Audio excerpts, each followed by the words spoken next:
All right, it's 2024, and that's crazy because I feel like 2023 went by so quick. And I saw a lot of movies in 2023, and I wanted to give you what I think are the best movies. And by that, I mean these are my favorite movies, and these are my top six favorite movies of 2023. And top six, you might ask why, because it's kind of like an obscure number. You usually think top five or top 10. Well, yeah, these are my top six, and this is my video, and I wanted to give you the six movies that I thought stood out the best to me. So yeah, let's get to it. So at number six, we got Guardians of the Galaxy Volume 3. And with all the talk about people saying, oh, Marvel's going downhill, and those people also say that Marvel hasn't had a good movie in a while. Well, we had Guardians of the Galaxy Volume 3, and yeah, James Gunn delivered in what was the last Guardians of the Galaxy movie, and it was good. And with him going to DC and going with doing the DCU, yeah, I have confidence he's going to do that well, because Guardians of the Galaxy Volume 3 was great. And with the characters in here, I thought the characters were all strong in here, with Chris Pratt as Star-Lord, Rocket being the main, pretty much like almost like the main character of the movie, or his story was the main story. But I mean, Gamora, Drax, Mantis, Groot, almost everything about this movie was really good. Like the villain was also pretty good too. I mean, torturing these animals, and it was a heartfelt movie too. It had like there were moments in this movie where yeah, you just felt like crying, and yeah, it was just one of those movies. So yeah, I think it was a good ending to the Guardians of the Galaxy franchise here, or the Guardians of the Galaxy movies in the MCU. So yeah, it was really good. I thought it was heartfelt. At number five, let's go to Barbie. So yeah, Barbie was pretty much one of those movies this year that captivated a lot of people. It was one of those movies that shocked, I think, me and a lot of people on how good it was, because when you think Barbie, you think it's going to be like a kid's movie that's going to be kind of throwaway, and it wouldn't be quite the movie that it ended up being. But yeah, this movie was great. It was like a very goofy movie. It was very funny, and it had a great message to it. And of course, Margot Robbie was great in it. I thought Margot Robbie's good. She's kind of like the ideal Barbie for this world. So I thought, yeah, she was good. But man, Ryan Gosling, I mean, he was great. Like, he was funny with like the Ken song. I'm just Ken. So yeah, Ryan Gosling was great in it. I think all around, it was a great movie that was delivered by Greta Gerwig. And yeah, it was better than it was supposed to be. I think it's like a movie that, yeah, better than what we all imagine a Barbie movie would be. At number four, let's go to Mission Impossible Dead Reckoning. And I feel like this movie kind of got lost in the shuffle when Barbie and Oppenheimer came out, because it came out a week and a half before that. But I thought Dead Reckoning was really good. It probably wasn't the best Mission Impossible movie, because Fallout was the last one that came out, and I thought that was the best. But this one was almost on par. I thought it was great.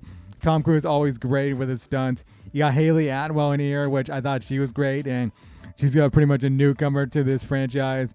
And of course, Simon Pegg, Ving Rhames. The villain I thought was also pretty good. Wasn't the best, but yeah, he was good. So yeah, I like that. The train sequence was great. Everything about this, like the stunts, was great. The chase in Rome. I don't know if I'm forgetting anything, but yeah, I thought Mission Impossible Dead Reckoning was really good. I can't wait to see where, I guess, Dead Reckoning Part 2 is going to bring us. So Barbenheimer wouldn't be complete without Oppenheimer, and I have that at my number 3, because I thought this was a really great movie. And it was the first time in a while that I really enjoyed a Christopher Nolan movie from start to finish, because I've been one of the people that thinks that Christopher Nolan's a bit overrated. Like, I've thought that, because I didn't really like Tenet.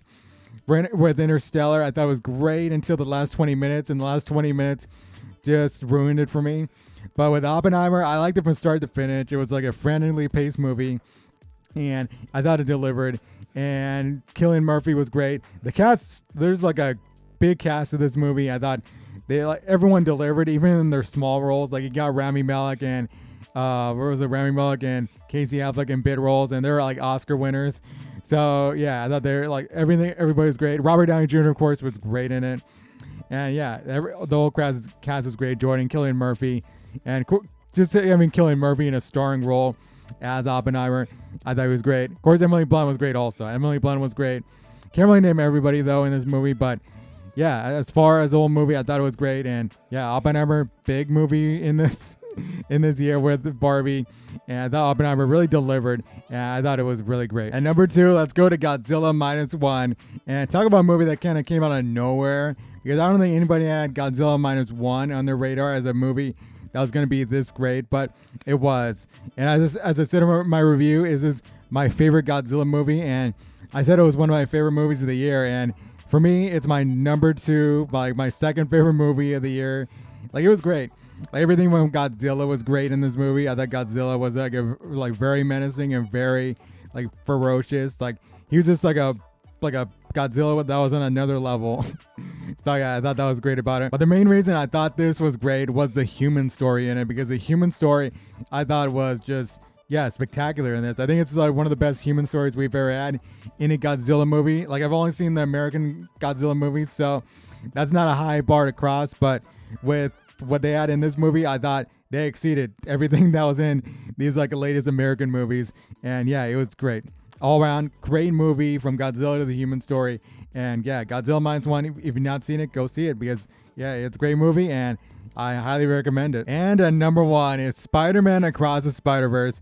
So when I saw this movie early in the year, I think it was in April, it was my number 1, and I was sure it was going to be my number 1 at the end of the year, and it was. It was a great movie. The animation is great in it.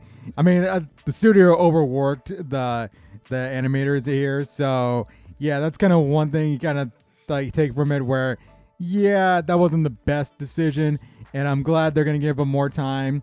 Like the second movie was gonna, or part 2 was gonna come out in this year, actually, in 2024.